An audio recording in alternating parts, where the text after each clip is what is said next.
आखिर कैसे डूबी थी श्री कृष्ण की द्वारका नगरी। साल 2005 से 2007 के बीच गोताखोरों को पानी के अंदर डूबी हुई नगरी मिली थी, जो कि कुछ और नहीं बल्कि श्री कृष्ण की नगरी द्वारका थी। तो आखिर ऐसा क्या हो गया कि ये तबाह हो गई और पानी में डूब गई। आज हम आपको बताएंगे कि आखिर कैसे श्री कृष्ण की सोने की नगरी द्वारका पानी में डूब गई।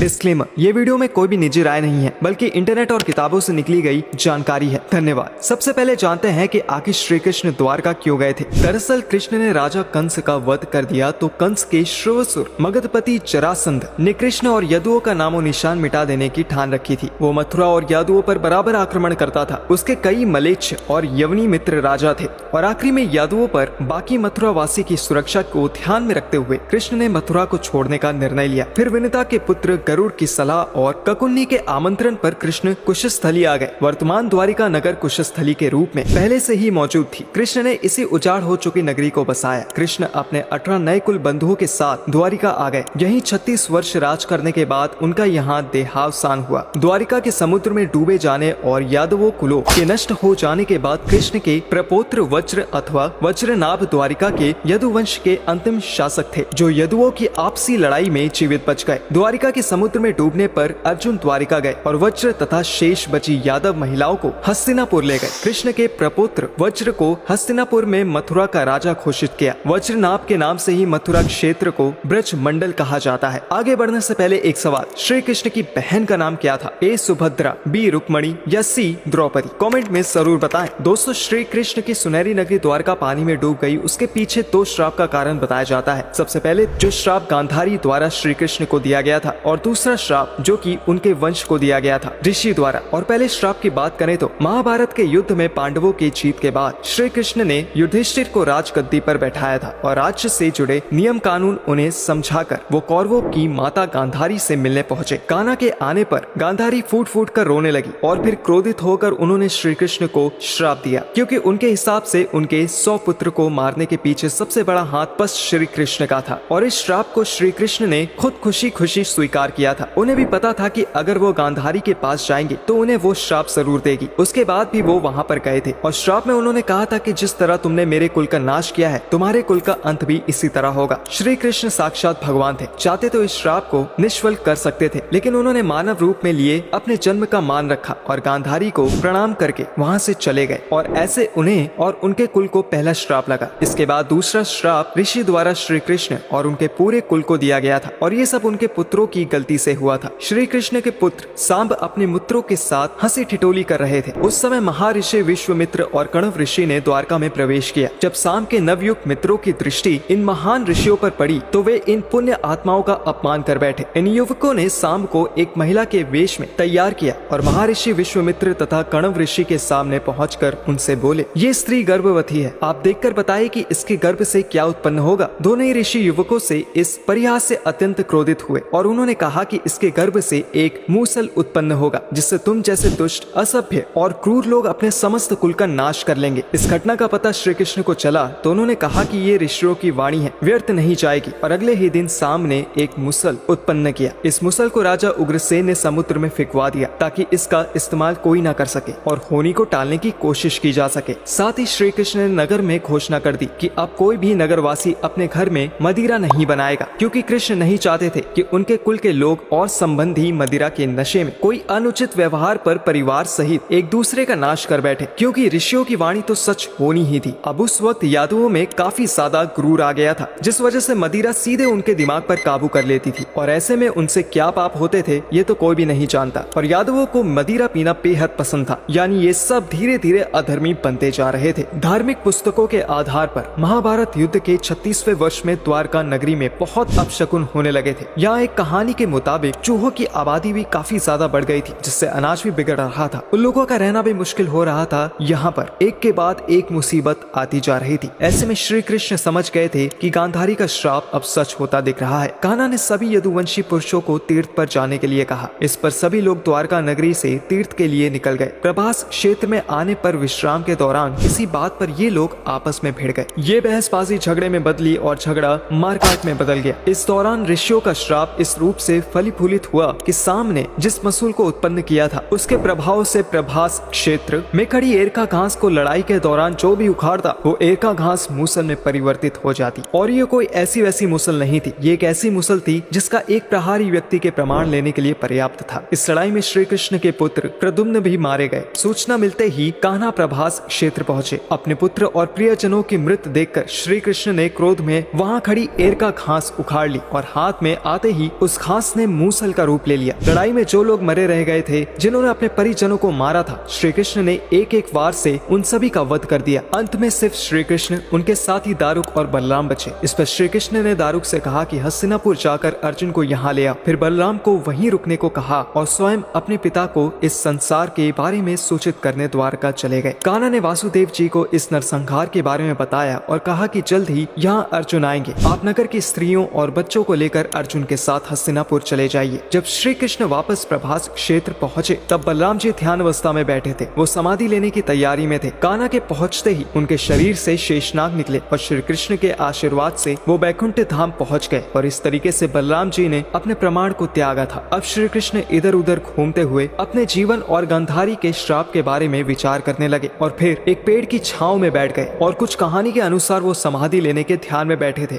और अपने देह को त्यागने ही वाले थे। इसी समय जरा नामक एक शिकारी का वाण उनके पैर में आकर लगा, जिसने दूर से उनके पैर के अंगूठे को हिरण का मुख समझकर वाण चला दिया था। जब वो शिकारी शिकार उठाने पहुंचा तो श्री कृष्ण को देखकर क्षमा मांगने लगा। कान्हा ने उसे अभय दान देकर देह त्याग दी। अर्जुन ने द्वारका पहुंचकर वासुदेव जी को कहा कि वो नगर में शेष बचे सभी लोगों को हस्तिनापुर चलने की तैयारी का आदेश दे। फिर अर्जुन ने प्रभास क्षेत्र जाकर सभी युद्धवंशियों का अंतिम संस्कार किया। अगले दिन वासुदेव जी ने प्राण त्याग दिए। उस पर उनका अंतिम संस्कार कर अर्जुन सभी महिलाओं और बच्चों को लेकर द्वारका से निकल गए। जैसे ही उन लोगों ने नगर छोड़ा, द्वारका का राजमहल और नगरी समुद्र में समा गई। उसी नगरी के पिलर और अवशेषों के बारे में समुद्र से जुड़ी अलग अलग रिसर्च के दौरान जानकारी मिलती रही। पहले भारतीय वायुसेना के पायलट्स ने समुद्र के ऊपर से उड़ान भरते हुए नोटिस किया था और उसके बाद 1970 के जामनगर के गजेटियर में एक समय था जब लोग कहते थे कि द्वारिका नगरी एक काल्पनिक नगर है, लेकिन इस कल्पना को सच साबित कर दिखाया आर्कियोलॉजिस्ट प्रो ASR ने। प्रोफेसर राव और उनकी टीम ने 1969 से 80 में समुद्र में 560 मीटर लंबी द्वारिका की दीवार की खोज की। साथ में उन्हें वहां पर उस समय के बर्तन भी मिले जो 1528 ईसा पूर्व से 3000 ईसा पूर्व के हैं। इसके अलावा सिंधु घाटी सभ्यता के भी कई अवशेष उन्होंने खोजे। उस जगह पर भी उन्होंने खुदाई में कई रहस्य खोले जहां पर कुरुक्षेत्र का युद्ध हुआ था। पहले 2005 फिर 2007 में भारतीय पुरातत्व सर्वेक्षण के निर्देशन में भारतीय नौसेना के गोताखोरों ने समुद्र में समाई द्वारिका नगरी के अवशेषों के नमूनों को सफलतापूर्वक निकाला।